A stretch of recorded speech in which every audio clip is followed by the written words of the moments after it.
کیا حال ہے اسٹوڈنٹ، کیسے ہیں؟ آج کا میرا ٹاپک جو ہے وہ یہ ہے کہ جو آج کل آپ انڈیا پاکستان ملکوں کو دیکھتے ہیں، India Pakistan U S you کے، ان ملکوں کا ایکچولی بیسس ہے کہاں پر، یہ کب بنیاد بنی اس نیشن اسٹیٹ سسٹم کی اور یہ کیسے ایوالو ہوا۔ تو آج تو پہلے تو یہ سمجھ لیں کہ جو نیشن اسٹیٹ سسٹم ہے یہ ویسٹ فالیہ کی ٹریٹی کے بعد بنتا ہے،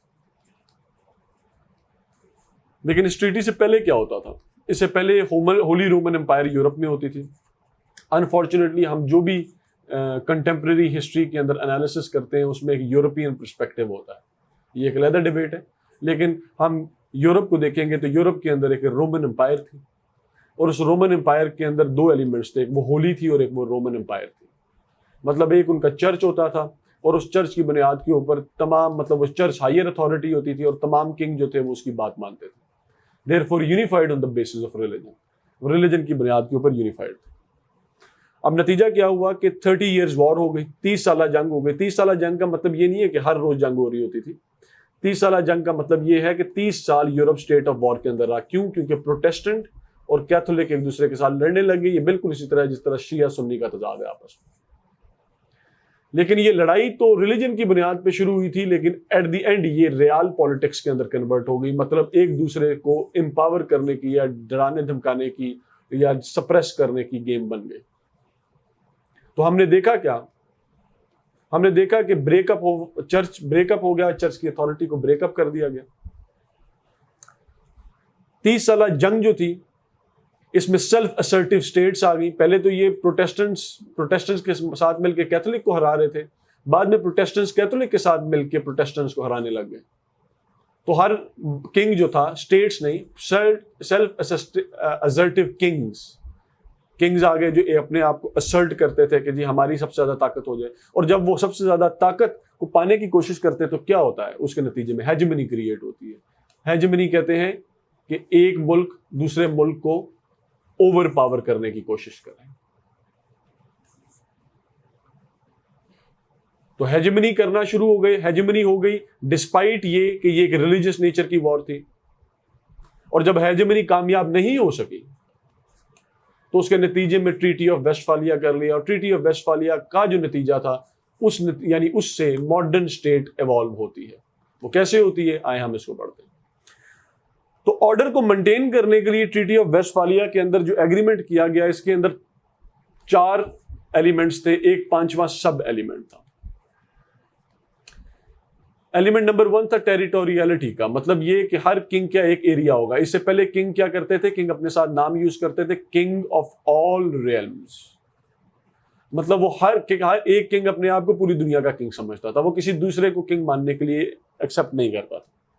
تو ٹیریٹوریلٹی کے اس ایگریمنٹ کے تحت یہ ہوا کہ ہر کنگ کی ایک ٹیریٹری ہے اور دوسرے کنگ کی دوسری ٹیریٹری ہے، ایک دوسرے کو ایکسیپٹ کریں گے۔ ایکسیپٹ کس بنیاد پہ کریں گے؟ سوورینٹی کی بنیاد کے اوپر، کہ اگر کنگ اے کی ٹیریٹری یہ ہے اور کنگ بی کی ٹیریٹری یہ ہے تو کنگ اے اپنی ٹیریٹری کے اندر سوورن ہے، وہ جو ریلیجن چاہے وہ لگا لے، وہ جو چاہے وہ کریٹ کر لے۔ تیسری ایلیمنٹ کیا تھا؟ اٹونومی۔ ان کے اوپر یعنی کنگ اے کنگ بی کے اوپر اٹونومس نہیں ہے، کنگ اے کنگ بی کو حکم نہیں لگا سکتا، ہر کنگ اپنی کیپیسٹی کے اندر با اختیار ہے۔ چوتھا ایلیمنٹ یہ تھا کہ ڈپلومیسی کو یوز کیا گیا پہلی بار سسٹمیٹکلی ایک ٹریٹی کو سائن کرنے کے لیے۔ تو ڈپلومیسی کو انٹروڈیوس آپ کہہ سکتے ہیں ویسٹ فالیہ نے ماڈرن اسٹیٹ سسٹم کے اندر کروایا۔ یہ نہیں کہ اس سے پہلے ڈپلومیسی نہیں ہوتی تھی، لیکن ماڈرن اسٹیٹ سسٹم میں ویسٹ فالیہ میں انٹروڈیوس کرایا گیا۔ اس سے کریٹ کیا ہوا؟ انٹرنیشنل پازیٹیو مورالٹی، اس کو آپ انٹرنیشنل لا بھی کہہ سکتے ہیں۔ ایک انٹرنیشنل لا کریٹ ہوا، اور اس لا کے نتیجے کے اندر کیا ہوا؟ بیلنس آف پاور ڈائنامکس، مطلب اگر ایک اسٹیٹ دوسرے اسٹیٹ ان کا درمیان میں ایگریمنٹ ہے اور ایک اسٹیٹ اس کو نہیں مانتی تو اس کو سزا دی جائے گی، یہ ہے انٹرنیشنل لا۔ اور بیلنس آف پاور کا ایلیمنٹ یہ ہے کہ اس معاہدے کے اندر یہ لکھ دیا گیا کہ اگر ایک اسٹیٹ اپنی طاقت کے حصول میں اس ٹریٹی کو نہیں مانتی اور دوسرے کنگز کو کنگز دوسرے کنگز کو مارنے کی کوشش کرتے ہیں, دھمکانے کی کوشش کرتے ہیں, تو باقی ساری اسٹیٹس مل کے اس کے اوپر حملہ کرنے لگ جائیں گے. تو یہاں پر بیلنس آف پاور کا کانسیپٹ, انٹرنیشنل لا کا کانسیپٹ اور ڈپلومیسی کا کانسیپٹ, یہ 3 کانسیپٹس اس کے اندر انٹروڈیوس کرائے گئے, ساتھ اٹانومی, ساتھ سوورینٹی, ساتھ ٹیریٹوریلٹی. تو یہ کتنے ہو گئے؟ 1 2 3 4 5 اور 6 کانسیپٹ انٹروڈیوس کرائے. ان کی ہم پریکٹیکل مینیفیسٹیشن دیکھ لیتے ہیں کہ جیسے میں نے آپ کو کہا کہ ویسٹ فالیا کی ٹریٹی ایک ٹریٹی نہیں تھی, یہ ایکچولی 2 ٹریٹیز تھیں, ٹریٹی آف منسٹر اور ٹریٹی آف اوزنابرگ. اور ان 2 ٹریٹی کے آپس میں مطلب اب اکیڈیمک ڈبیٹ کے اندر بجائے اس کے کہ ان دونوں کا نام لیا جائے, ان کو ٹریٹی آف ویسٹ فالیا کہا جاتا ہے.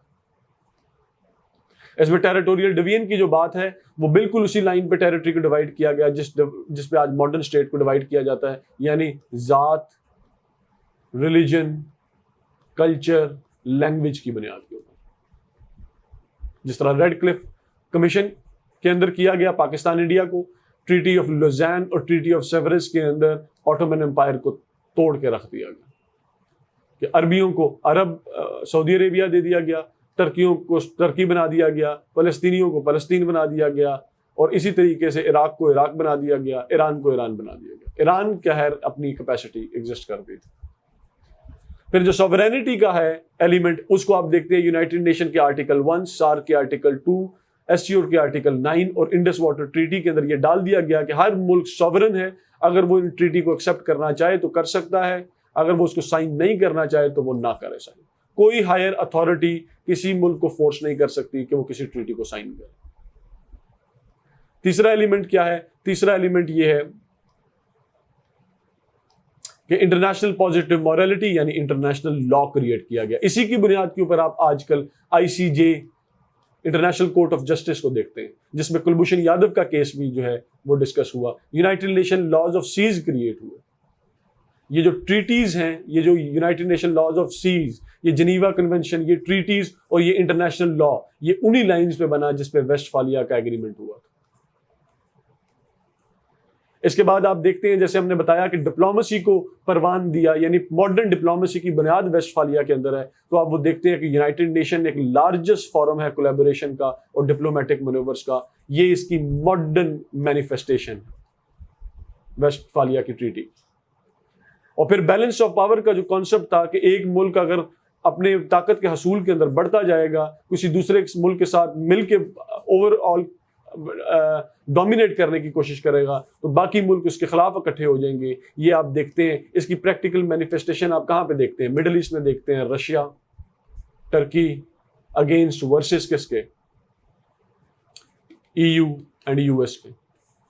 اس کو آپ ہمارے ادھر ساؤتھ ایشیا کے اندر دیکھتے ہیں, China, Pakistan versus India and US.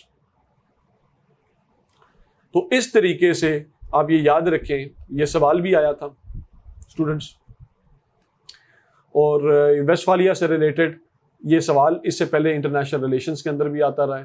یہ کانسیپٹ بذات خود بڑا امپورٹنٹ بھی ہے. اور ایک بڑی امپورٹنٹ چیز ہے وہ یہ ہے کہ جو ماڈرن اسٹیٹ سسٹم ہے یہ کیسے قیام پذیر آیا, تو یہ ویسٹ فالیا کے اس نظام کے تحت ان 5 ایگریمنٹ والے پوائنٹس کے تحت آیا.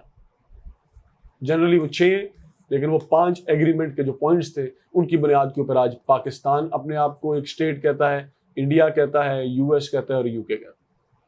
تو I hope this help you out in understanding کہ جو ماڈرن اسٹیٹ سسٹم ہے کیسے ایوالو ہوا اور کس ٹریٹی کی بنیاد کے اوپر. Thank you.